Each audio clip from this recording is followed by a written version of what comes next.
वालेकुम स्टूडेंट्स, ईद मुबारक। स्टूडेंट्स, उम्मीद करती हूँ कि आप सब बखैरियत हैं, आप लोगों की ईद भी अच्छी गुजरी होगी। स्टूडेंट्स, आज हम history of Islam intermediate part 2 का चैप्टर नंबर 6 स्टार्ट करेंगे। ये चैप्टर खलीफा अमीनुर रशीद के बारे में है। अमीनुर रशीद ने 193 हिजरी से 198 हिजरी तक हुकूमत की और ईस्वी में ये दौर बनेगा 809 ईस्वी से 813 तक, जो कि तकरीबन 5 साल बनते हैं। तो हारून रशीद के 2 बेटे थे। अब्बासी खलीफा हारून रशीद के बारे में हम ईद से पहले एक पूरा तफसील से चैप्टर पढ़ चुके हैं। सबसे बड़े बेटे का उसका जो बड़ा बेटा था उसको तारीख़ में मामून रशीद के नाम से जाना जाता है, और दूसरा बेटा था उसकी बड़ी चहेती बीवी ज़ुबैदा, जिनके बारे में हमने लास्ट चैप्टर में पढ़ा है। उन्होंने हिस्ट्री में अपने किरदार के लिहाज से बहुत गहरे नकुश छोड़े। उनका बड़ा अहम रोल रहा हारून रशीद के दौर में भी। उनके बेटे हारून और ज़ुबैदा के बेटे थे अमीनुर रशीद।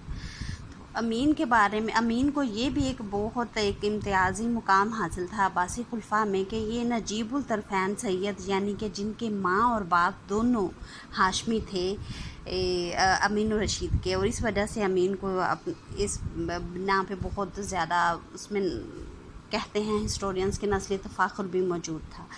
तो हम थोड़ा सा देखते हैं इस सिनेरियो को जिसमें अमीनुर रशीद को खलीफा बनाया गया। ये आपके लास्ट चैप्टर में हम मज़ीद डिटेल से वैसे पढ़ चुके हैं, इसीलिए मैं इस पे आपको बस थोड़ा सा तारुफ ही दूंगी।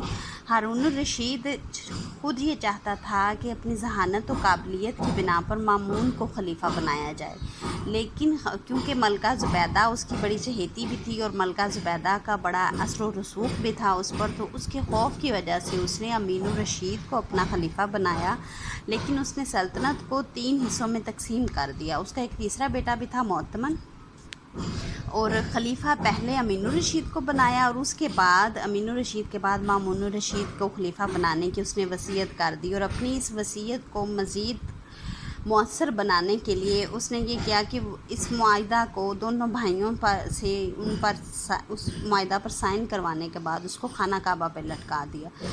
तो इस तरह हारून रशीद के वफ़ात के बाद अमीन जो है वो 809 ईस्वी या 193 हिजरी में खलीफा बना। ऑल राइट, अरब के इलाके अमीन को दिए गए इंतज़ामी लिहाज से मामून को ईरान और खुरासान का, तब्रेज़ और आर्मेनिया के इलाके मोहतमन को दिए गए, और इन तीनों इलाकों पर खलीफा अमीनुर रशीद को बनाया गया। अमीन के बारे में कहते हैं कि इसके अगरचे ये अपनी जहानत, फसाहत और बलागत में किसी भी अब्बासी खलीफा से कम नहीं था, लेकिन ये बड़ा ऐश परस्त और राहत पसंद और आराम पसंद किस्म का खलीफा था। इसको सिर्फ एंटरटेनमेंट और शराब और इस तरह की जो महफ़िलें हैं मौसीकी की और दीगर महफ़िलें यही चलती रहें, उसका ये था। और उसने अपने दरबार को भी इन लोगों से ही भर दिया, और जो मुकाम फ़िलासफ़र्स और उलमा और स्कॉलर्स का हारून के दौर में था वो मुकाम उन लोगों को नहीं मिला।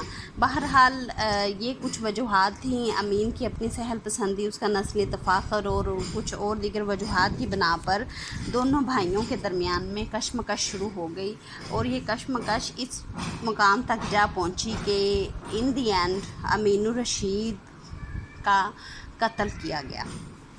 अब हम देखते हैं आपके इस चैप्टर में दूसरा इम्पोर्टेंट टॉपिक है कि अमीन और मामून के दरमियान में कशमकश हुई क्यों, या खाना जंगी जो हुई, दोनों भाइयों के दरमियान में जंग भी हुई, तो उसकी वजह क्या बनी। सबसे पहले देखें कि मैरिज की बुनियाद पर हारून रशीद मामून को खलीफा बनाना चाहता था, जो कि शायद दुरुस्त भी था, लेकिन मलका ज़ुबैदा के दबाव में आकर अमीन को उसने अपना वली-ए-अहद मुकर्रर किया, अपना जानशीन, जो कि बाद में एक दुरुस्त फ़ैसला साबित नहीं हुआ।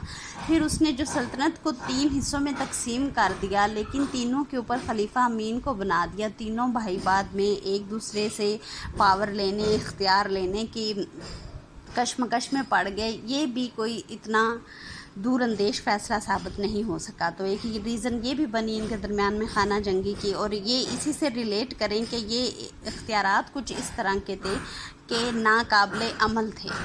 अब हारून ने तीनों भाइयों को अलग अलग एरिया भी दे दिया। तीनों भाइयों के ऊपर हम अमीन को खलीफा बना दिया। मामून को ईरान और खुरासान की फ़ौज और ख़जाने का भी पूरा कंट्रोल दे दिया। तो ये इन सारी चीज़ों में कोई प्रॉपर जो है प्लानिंग नहीं की गई थी। फिर देखें खुरासानी लश्कर, खुरासानी फ़ौज, खुरासानी ख़जाना जो कि हारून की वसीयत के मुताबिक मामून का था, लेकिन अमीन ने बतौर खलीफा उस ख़जाना को वापस मंगवाया, और जिसकी बिना पर मामून ने खाना जंगी और उसके ख़िलाफ़ जो है अपने लिए सपोर्ट इकट्ठी करना शुरू कर दी। अमीन को अपने नजीबुल तरफ़ैन सैयद होने पर बड़ा फ़ख्र था, जिसकी वजह से दीगर गैर अरब अक़वाम भी उसके ख़िलाफ़ हुए और उन्होंने मामून का साथ ज़्यादा दिया। अमीन की सहल पसंदी, अमीन की राहत पसंदी की बिना पर बहुत से ऐसे लोग जो मेरिट की बुनियाद पर वजारत के ओहदों तक जिनको नहीं पहुंचना चाहिए था लेकिन वो पहुंचे, उनमें से एक बड़ा अहम वज़ीर था फ़ज़ल बिन रबी। फ़ज़ल बिन रबी ने अमीन को मज़ीद ऐश पसंदी की तरफ और मज़ीद दोनों भाइयों के दरमियान में खलीज को और गहरा करने में बड़ा अहम किरदार अदा किया। खुरासान के कुछ हिस्से जो कि मामून के अंडर थे, अमीन ने उन पर अपना कंट्रोल, अपना इख्तियार जताना शुरू कर दिया, जिसकी बिना पर मामून अपने भाई से मज़ीद बदज़न होता गया। फिर देखें आखिरकार जब ख़जाना, फ़ौज और कुछ अज़ला पर भी अमीन ने कब्ज़ा जताना शुरू कर दिया, तो मामून ने इन दी एंड ये और फिर एक आखिरी कदम अमीन ने ये उठाया कि अपने बेटे को वलीअहद बना दिया। हालांकि हारून की वसीयत के मुताबिक अमीन के बाद वलीअहद मामून को होना चाहिए था। तो इस वलीअहदी के ख़िलाफ़ मामून ने ये कदम उठाया कि उसने अपने खुतबों में से मामून की जो मूसा का नाम हटा दिया, अमीन का भी हटा दिया और जंग की तैयारी करना शुरू कर दी। और आखिरी जो कील ठोंकी गई दोनों भाइयों की, जो थोड़ा बहुत इत्तेहाद था या मुरव्वत के जो कुछ ताल्लुकात रह गए थे, अमीन ने गुस्से में जब उसने देखा कि मेरे बेटे को वलीअहद बनाने के फ़ैसले को मामून ने कबूल नहीं किया, तो उसने वसीयत को खाना काबा से मंगवाया और उसे चाक कर दिया, उसे फाड़ दिया।